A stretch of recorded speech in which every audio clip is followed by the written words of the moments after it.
So today we're going to be talking about Congress. If we were together, I would ask you, what do you think about Congress? And we would make a list on the board. You would probably say stuff like lawmakers, politicians, Democrats, Republicans. But then I would say, okay, we're done with the nice stuff. What do you really think? And then you would probably say stuff like, you would say Congress is corrupt, they're greedy, self-serving, lazy, do nothing, they're childish, and lots of other not so nice things. Now, if you look at your textbook, remember this textbook, right? If you look at your textbook, the textbook makes the observation that fewer than 7% of the American public has a favorable impression of Congress. Fewer than 7% of the American public has a favorable impression of Congress. And the book goes on to point out that cockroaches, I know this is not a cockroach, but the closest thing I have, a rat, cockroaches, traffic jams. One car doesn't make a traffic jam, but you get the idea. And root canals poll more favorably than Congress. Cockroaches, traffic jams, and root canals poll more favorably than the American Congress. So when we talk about Congress, what we're looking at is what we call the legislative branch of government. Remember, there are three branches of government. We have the legislative, the executive, and the judicial branch. This is Congress, right? Now, if you remember, many months ago, we talked about the Articles of Confederation. And the Articles of Confederation, they had a unicameral legislature. Remember this? It was like, if you think about the unicycle, one wheel, right? They had a unicameral legislature, right? With basically one body. But they ditched this, right? When they rewrote the Constitution, and now what we have is a bicameral, right? Let's see if we can make this little bicycle thing. Not bad. All right, so we have the bicameral, right? It has two wheels, two chambers, right? And the two chambers that we have in Congress are the House of Representatives and the Senate. Now, we're going to look at them in more detail in a minute, but let me tell you something else first. That when you look at the Constitution, which you can find in the back of your textbook, you'll see that Article 1 of the Constitution is what talks about the Congress, or the legislative branch of government. That article is the longest article in the Constitution, and it is the first article, Article 1 of the Constitution. What we see is that the founders spent the most time and energy developing the legislative branch. They thought that the legislative branch was the most important branch, right? The question that I have for you as we spend this week looking at the legislative branch, next week looking at the executive branch, and then the final week looking at the judicial branch, I want you to be thinking about the question of, is this really the most important, the most powerful branch, as the founders thought it was going to be? So I want to look at what are the four functions of Congress. This information is found on page 200, 201, 202 in your textbook, so you can take a look at it there. The first thing I want to look at is the lawmaking function. Basically, Congress is responsible for making the rules, making the legal rules which govern society. The second function that we see in terms of what Congress does is basically what we call the representative function. The people that we send to Washington, our representatives and our senators, basically are there speaking for us. Those people are our voice, right? And what I want to be clear with you is what they're speaking, who they're speaking for are their constituents. Okay, actually let me give this an S because there's more than one. Constituents, right? And what a constituent is basically all the people who live in the district, in the case of the representatives, or the state in the case of the senators, that those people represent. All the people who live there. You are a constituent. You are a constituent. You are represented by one member of the House of Representatives and two senators. It has nothing to do with whether you voted for that person or not. It has nothing to do with whether you are voting age, whether you are eligible to vote. If you live in the area that that person represents, then they in fact represent you, okay? Now, the third function of Congress is service to constituents. That basically it is the job of the person that is in Washington representing you to also help you at home. So for example, if you're trying to get government services and you're having a hard time, you can call your representative or your senator. The final function is the oversight function.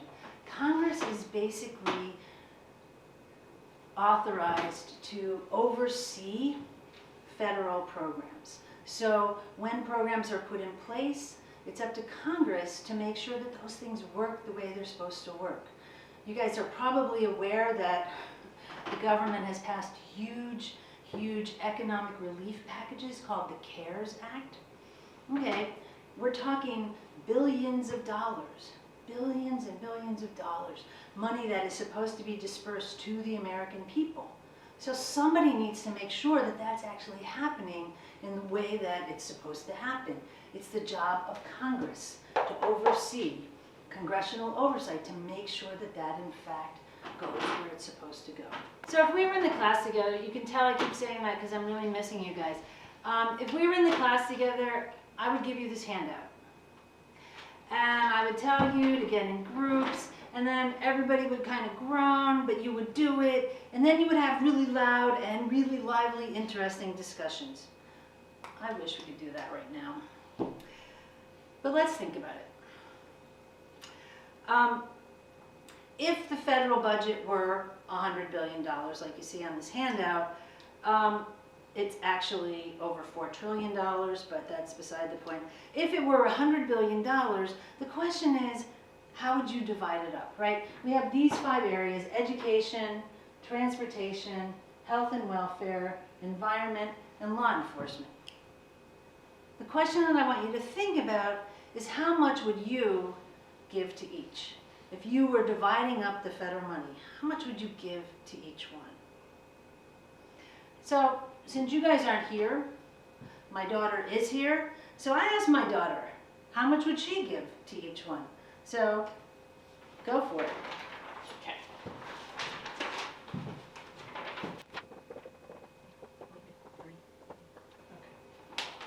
Excellent. So my question, this is Jessie, by the way. Hi. My question is, Jess, why did you decide to divide up the money the way you did? Well, so first of all, I put health and welfare as the top one. Okay. Right now we're in a global pandemic and I can't think of anything else but that, and how much PPE that people need, and basically how much more money would be useful with health and welfare. Okay, so that was your first priority. Yeah. That makes sense. Yeah. And then I see your next one is education. My next one is education. I'm a student and I feel like education is very important. It's what I've done most of my life.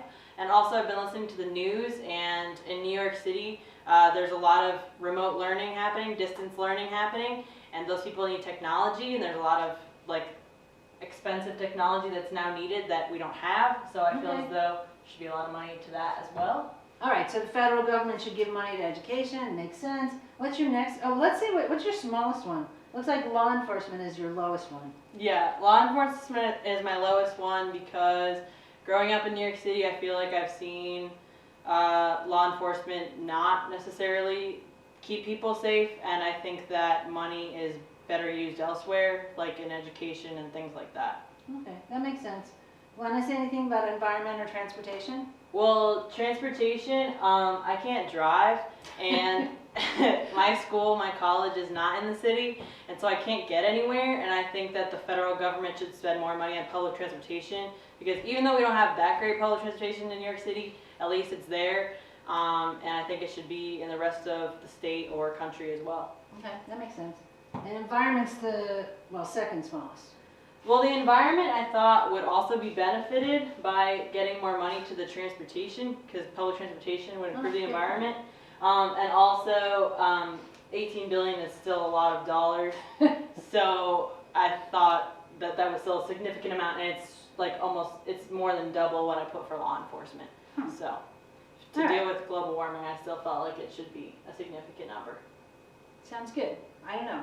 I wonder if if you guys agree with the way she thinks. Maybe you thought a little bit differently. What I want to point out to you guys, all of you guys, is that basically the people in Congress are doing exactly what Jesse just did, what I hope you are doing, right? That they're basically sitting in Washington figuring out, okay, we have this much money, and like I said, it's over $1 trillion, and they're definitely spending it. The question is, spending it on what, right? And what you see from the way Jessie divided up everything, Jessie basically thought about the stuff that mattered to her, the things that she knows about, the things that she cares about, and that's where she put her money, right? And I want to just give you a couple examples of this. One, Barack Obama, the Affordable Care Act. Here's the thing. Barack Obama's mother was basically diagnosed with cancer and eventually died of cancer with inadequate health care, right? And this was something that was incredibly painful for him to watch and something that he personally wanted to rectify. So he did, in fact, push through the Affordable Care Act. Likewise, we see Donald Trump, right? Donald Trump is a businessman, tried and true. That's what he does. That's what he did before he became president. So his signature piece of legislation is the Tax Cuts and Jobs Act to reshape the economy, right? This is where his focus is. So we see that basically our politicians come to Washington and they begin to work on the things they know about.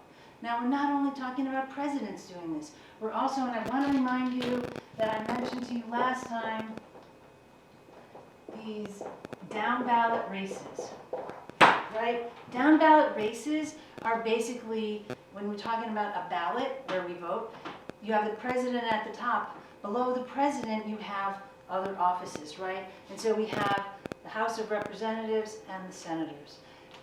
Our representatives and our senators also come to Washington with particular agendas. We see somebody like Ted Cruz. Ted Cruz is a senator from Texas. Texas is a border state. One of Ted Cruz's signature issues is tightening up the border, right? This is something that really matters to him as somebody who lives on the Texas-Mexico border. Likewise, we see the senator from New York, Kirsten Gillibrand. What is she focusing on? One of her key issues was getting permanent health care for the 9/11 first responders, the people here in New York City who basically are still dealing with health issues after they sacrificially went in and tried to help people during the 9/11 crisis, right? And Kirsten Gillibrand has been really pushing legislation to deal with these things. So what we see is that the people that are sitting in Washington, D.C., if they know about the things that we know about, if they care about the things that we care about, they will decide to spend our money, right? They'll decide to spend our money on things that we care about because they are, in fact, spending our money. The money that the government is spending, they get from our taxes. And if there are people in Washington who think like me, then they will spend money in the way that I want it to be spent. Which is why I keep pushing on you that these down ballot races are incredibly important. Which is why I keep pushing on you to think about these down ballot races and why I really want you to remember June 23rd. June 23rd is the Democratic primary in New York City, and I hope that all of you guys will get out there and vote for your representatives. Your senators are not up for re-election, but your representatives are. So what I want to look at now are the differences between the House of Representatives and the Senate. As you can see from this map that shows all of New York State, the state is divided up into 27 election districts. Each election district has their own representative. what you can do is you can go to this website and you can basically figure out by putting in your address, basically your zip code should be enough, you can see who your representative is. So I want you to do that. Then you can also see from this map that the senators, we have 2 senators, right? Kirsten Gillibrand and Charles Schumer, and they represent the entire state. Each senator represents the whole state. Members of the House have a 2-year term. Members of the Senate have a 6-year term. There are 435 members of the House, and there are 100 members of the Senate. Now the House, because it is so big, 435 members, has a lot of rules. They have to organize themselves a little bit more. The Senate, since there's only 100 people, has fewer rules. And then finally, what I want to just point out to you is that the House, because people are connected to specific neighborhoods, specific areas of the state, they tend to focus on more kind of local or narrow issues, whereas the Senate, because they represent the whole state, and also because they serve for longer terms, they tend to deal with more national issues, sometimes in terms of foreign policy, but also just sort of things that reach across the whole country. So what we're looking at now is the current Congress, which is the 116th Congress. The 116th Congress started in January 3rd, 2019, and goes until January 3rd, 2021. Okay? So the people who are elected in the fall will be part of the next Congress, right? So the way that Congress is organized, the leadership is basically, it depends on party, right? The majority party controls the leadership, right? So what we have is that in the House of Representatives, we have the Speaker of the House. The Speaker of the House is from the Democratic Party, right? Nancy Pelosi, she's a Democrat. Since the Democrats have the majority in the House of Representatives, that means that Nancy Pelosi, a Democrat, is the Speaker of the House. In the Senate, the Republicans actually have, this guy doesn't like to sit up. In the Senate, the Republicans actually have the majority.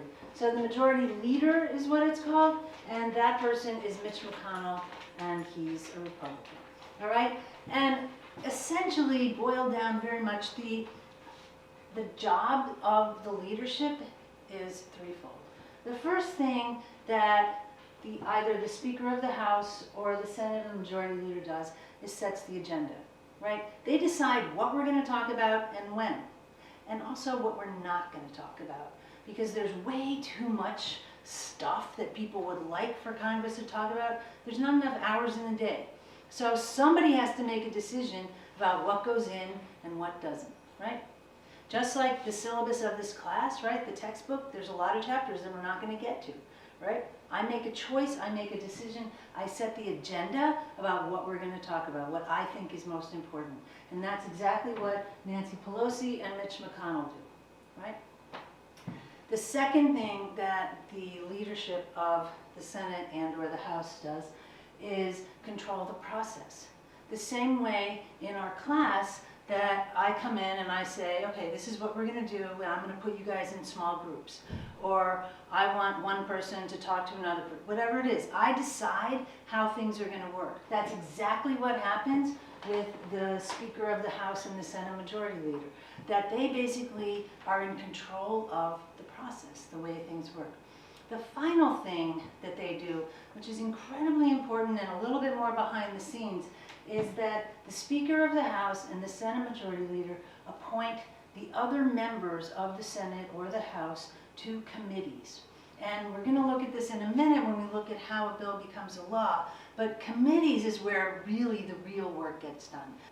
So what we're looking at is, how does a bill, a proposed law, how does a bill actually become a law, right? I want to draw your attention to two short videos that are also in the folder that I'm giving you. The first one is I'm Just a Bill, okay? This was actually produced in 1976, okay? Schoolhouse Rock, it's a classic. Most of you have probably seen it, especially if you grew up in the United States. I want you to watch this video. It's only 5 minutes. And when you watch it, I want you to think about some of the assumptions, some of the biases that you probably see that I do not think were intended by the filmmakers who made this thing 44 years ago. I hope that you will notice that there are very few women in this little video. And there are very few people of color, right? And so, yeah, the 44-year-old video leaves some questions, right? And what I want to point out to you is that the 116th Congress, the one that we're talking about now, is the most diverse Congress in the history of the United States. 102 women in the House, 25 women in the Senate, 22% of the Congress is people of color. 10 members of this Congress openly identify as LGBTQIA. It's pretty amazing. Now, still a long, long way to go to have a Congress that actually reflects the population of the United States, but we are in fact making progress. The second video in the folder that I want you to take a look at is one from Family Guy. Now, this one is way more realistic than the first. What I want you to take away from that one is very simple. It is always easier to defeat a bill than it is to pass a bill. The terminology people will say is that they killed the bill. It is always easier to kill a bill than it is to pass a bill. So if we were together, we would have watched those videos together, but alas. And we would also begin to think about what kind of legislation would you like to pass? And I would ask you to put a bunch of ideas up on the board. You would probably suggest things like maybe, I don't know, free college. You might say legalize weed. You might say, oh, a pathway to citizenship for the dreamers. I want to add another one. What about the idea of a federal minimum wage? A federal minimum wage. A minimum wage that basically spans the country, right? Interesting thing. If you were to work at Burger King in the state of Pennsylvania or the state of Mississippi, you would get paid minimum wage $7.25. If you were to work at Burger King in the state of New Jersey, you would get paid $11 an hour. If you were to work at Burger King upstate in New York, you would probably make $11.10. And if you were to work at Burger King in New York City, you would probably make $15 an hour because we have a $15 minimum wage in New York City. So the question I was thinking about is, shouldn't we have a federal minimum wage? Shouldn't people get the same pay for the same work throughout the country? Let's say we were going to try to pass a bill that would require a federal minimum wage. The first thing we would need to think about if we were to propose a piece of legislation is, what are we going to call that legislation? What is the name of our act? Remember I was mentioning to you this relief package that we see passed through Congress right now? It's called the CARES Act. The CARES Act. This is something that, wow, how could you be against caring, right? This is a good idea. The Affordable Care Act, which we were mentioning before also. Barack Obama. Affordable Care Act, right? Who doesn't want affordable care? The tax bill that President Trump passed last year. Tax Cuts and Jobs Act. These things sound great, right? The names are important because for most of us, all we will ever know about that bill is the names. Very few of us dig through the specifics of especially these gigantic pieces of legislation. So it's really important that the name speak to a wide variety of people and be something that we all can kind of get behind. So I would like to suggest, as an idea for this bill, I would like to suggest, if we're going to try to pass a federal minimum wage bill, we could say, I would think that we would call it the Minimum Wage Maximum Worth Act. So basically what we're going to do is we're going to look at the steps that if somebody were to actually propose this piece of legislation for a federal minimum wage, what are the steps that this piece of legislation would need to go through? Great, so if we're going to try to pass this imaginary but nonetheless interesting minimum wage maximum worth bill, the question is, how would we do it, right? What is the process that a bill goes through to become an actual law? So first let me introduce you to who we have here. Over here we have the Senate, right? And you see the leader of the Senate, Mitch McConnell, is the Senate Majority Leader, right? And then over here we have the House, right? Nancy Pelosi is the Speaker of the House. Cool. So, first step is that a piece of legislation, a bill, a proposed law, needs to be introduced by a member of the Senate or the House. And a piece of legislation can be introduced in either the House or the Senate unless it has to do with money, which then it's generally starts in the House. So let's imagine that our legislation is going to be introduced in the House. So we have our bill, and one of the members of the House says to Nancy Pelosi, hoo-hoo, I would like to introduce a bill, right? And so, as I told you before, Nancy Pelosi is the one who sets the agenda. She decides yes or no. So if she, in fact, if this little guy goes over and she says yes, great. Bill is introduced, step one.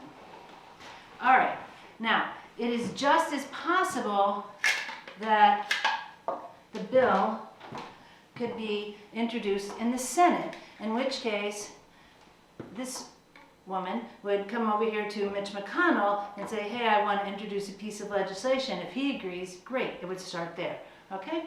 So either one goes through the same process. So we'll start in the House. Piece of legislation, this is about getting a federal minimum wage.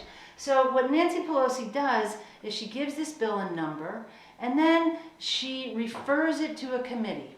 So let's see. A committee is basically a smaller group of representatives, right, that would essentially be sitting around this little table, doing their thing, and let's give them the bill. And so these people would basically be sitting around and they would talk about this bill. Okay, so once the committee sort of gets themselves organized, then what you see is they have what we call a hearing, okay? And during the hearing, the committee sits and they basically listen, they hear from the public, people who may be either in support of or in opposition to this bill. So if we talk about our minimum wage, maximum worth bill, this idea of federal minimum wage, think about who might be in favor of a bill like this. My idea was that the people who are working in the grocery stores, right? These are people who are making minimum wage, in some parts of the country making $7.25 an hour, and really should be making more. So what you have here is a guy who represents grocery store workers coming to talk to this House committee and say why he or she thinks this is a really important bill, right? Another group of people who might be kind of interested in this are people who work at fast food restaurants, right? Same deal. That we have people working in Mississippi in fast food restaurants making $7.25 an hour. So they would come and they would make their case before the committee saying, hey, fix up this bill. We want this bill, right? Okay, so once the committee hears from people, and these would be people in favor, they would also probably hear from people who are against this, right? And you can imagine who some of those people might be. But once they finish their hearing, then they would go back into committee and sit around this table again. So they would be sitting around this table again, and they're doing what we would now call the markup, which basically is editing. And they would take the pen and they would basically say, okay, we're not going for this amount of money, we're going to mark these things up, right? And literally they would write all over this bill, having heard from people who were in favor and in opposition to this bill. Then they basically reshape the bill. They do some editing. Then, if they can all agree, they in fact pass or approve this bill and they send it out of committee. So just to give you an idea that, as I said in the very beginning of this, that it is much easier to kill a bill than to pass a bill. And in the 115th Congress, the one before this one, there were 13,000 bills, or actually a little more than that, that were introduced, but only 1,000 made it out. So the vast majority of the bills never ever make it out of committee. So what happens next, if the bill does in fact get out of the committee, then it has to go, if we're talking about the House of Representatives, it goes to the Rules Committee. And as I told you before, the House of Representatives has 435 people, so they really need a process. They can't just have some crazy thing going on. So they have a Rules Committee, which will decide how, in fact, the debate will go. Okay, this is another place, by the way, that a lot of bills go to die, because a lot of bills will be sent from their committee, which worked on them, to the Rules Committee, and the Rules Committee will just say, okay, and slide it under the table and never actually give it any rules, and so it doesn't go to debate. So once the Rules Committee actually decides on rules, then it goes back to the entire House of Representatives, right? What we say, it goes to the floor. And basically, everybody comes together, somebody introduces the bill, Nancy Pelosi, the Speaker of the House, basically says, bring it on, and they begin to debate. And they debate this piece of legislation, this bill, and if miraculously this piece of legislation is actually passed, then what happens is the same process happens all over again, and we have the Senate, right? Mitch McConnell is the Senate Majority Leader. He takes a look at this piece of legislation that this little guy has wanted to introduce, and if Mitch McConnell says okay, then he sends it to a committee, it goes to hearings, and the whole thing happens all over again. Okay, so where we're at is our lovely bill has passed the Senate, it's also passed the House. Here's what happens though, that basically you have these 435 people passing their pieces of legislation and these 100 people passing their piece of legislation. Same general idea, but they had hearings, they had markups, they talked and talked, and so the bills may not be exactly the same thing.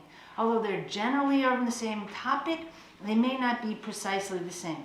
So what we do in that case is we have another committee, and it's called the Conference Committee.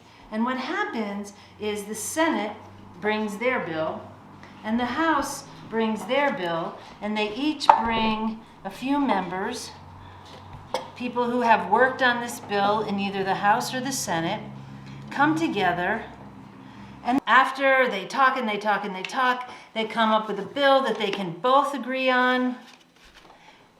Excellent, this is a joint bill, so then the Senate takes it back to their chamber and the House takes it back to their chamber, and they vote it up or down. And if miraculously, and again, let me be very clear with you, that especially in a situation where the Republicans control the Senate and the Democrats control the House, it is extremely rare that legislation is actually agreed upon. But if miraculously this bill were agreed upon, then what it does is it goes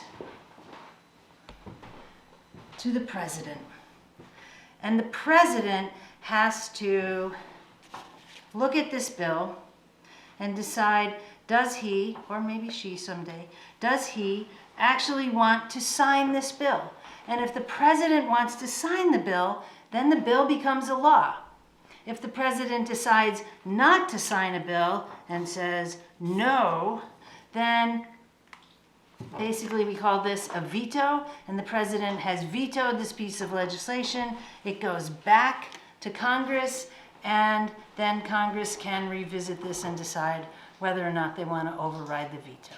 So, you see that the process of a bill, a proposed law, becoming an actual law is a long and complicated process, right? I want to say thank you to Nancy Pelosi, the Speaker of the House. I want to say thank you to Mitch McConnell, the Senate Majority Leader. I want to say thank you to our President for coming and signing the bill, and to all the senators and representatives. Again, two things I want you to remember about this process. First, it is always easier to kill a piece of legislation than it is to pass a legislation. And second, every piece of legislation that does in fact become a law is always the result of compromise. Always the result of compromise. So I'm going to leave it there for now. I would like you to complete the video response that's on our Blackboard page. We will be back next week to discuss the executive branch in more detail. And I hope you guys are doing well. I miss you. Hope you